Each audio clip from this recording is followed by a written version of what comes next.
Hello, I'm going to record chapter 1 of Mosiah for Randy, and here we go. And now there was no more contention in all the land of Zarahemla among all the people who belonged to King Benjamin, so that King Benjamin had continual peace all the remainder of his days. And it came to pass that he had 3 sons, and he called their names Mosiah, Eloram, and Helaman.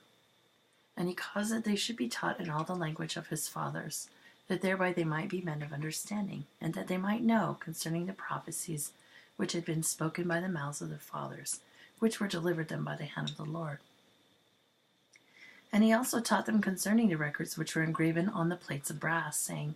My sons, I would that ye should remember that were it not for these plates which contain these records and these commandments, ye must have suffered in ignorance, even at this present time, not knowing the mysteries of God.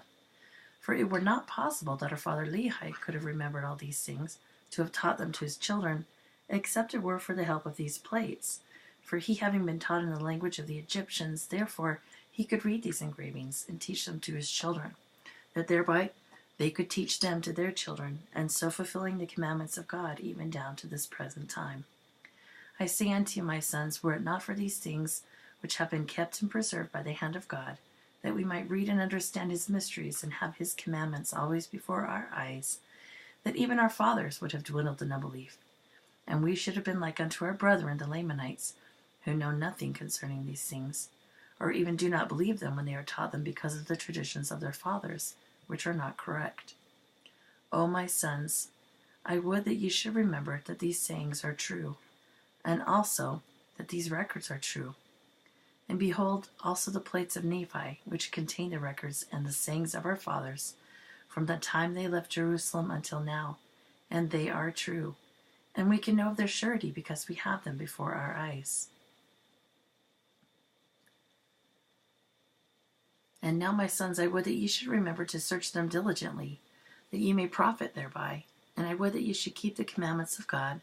that ye may prosper in the land according to the promises which the Lord made unto our fathers. And many more things did King Benjamin teach his sons, which are not written in this book. And it came to pass that after King Benjamin had made an end of teaching his sons, that he waxed old, and he saw that he must very soon go the way of all the earth. Therefore he thought it expedient that he should confer the kingdom upon one of his sons. Therefore he had Mosiah brought before him, and these are the words which he spake unto him, saying,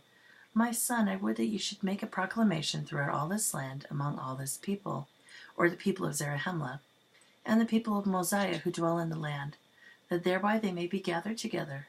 For on the morrow I shall proclaim unto this my people, out of mine own mouth, that thou art a king and a ruler over this people, whom the Lord our God hath given us. And moreover I shall give this people a name, that thereby they may be distinguished above all the people which the Lord God hath brought out of the land of Jerusalem. And this I do because they have been a diligent people in keeping the commandments of the Lord. And I give unto them a name that never shall be blotted out, except it be through transgression. Yea, and moreover I say unto you, that if this highly favored people of the Lord should fall into transgression, and become a wicked and adulterous people, that the Lord will deliver them up, that thereby they become weak like unto their brethren, and he will no more preserve them by his matchless and marvelous power, as he has hitherto preserved our fathers. For I say unto you, that if he had not extended his arm in the preservation of our fathers, they must have fallen into the hands of the Lamanites, and become victims to their hatred. And it came to pass that after King Benjamin had made an end of these sayings to his son, that he gave him charge concerning all the affairs of his kingdom. And moreover, he also gave him charge concerning the records which were engraven on the plates of brass, and also the plates of Nephi, and also the sword of Laban, and the ball or director, which led our fathers through the wilderness, which was prepared by the hand of the Lord, that thereby they may be led, every one according to the heed and diligence which they gave unto him. Therefore, as they were unfaithful, they did not prosper nor progress in their journey, but were driven back,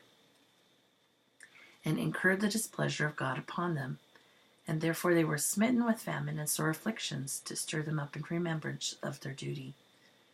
And now it came to pass that Mosiah went, and did as his father had commanded him. and proclaimed unto all the people who were in the land of Zarahemla, that thereby they might gather themselves together, to go up to the temple to hear the words which his father should speak unto them.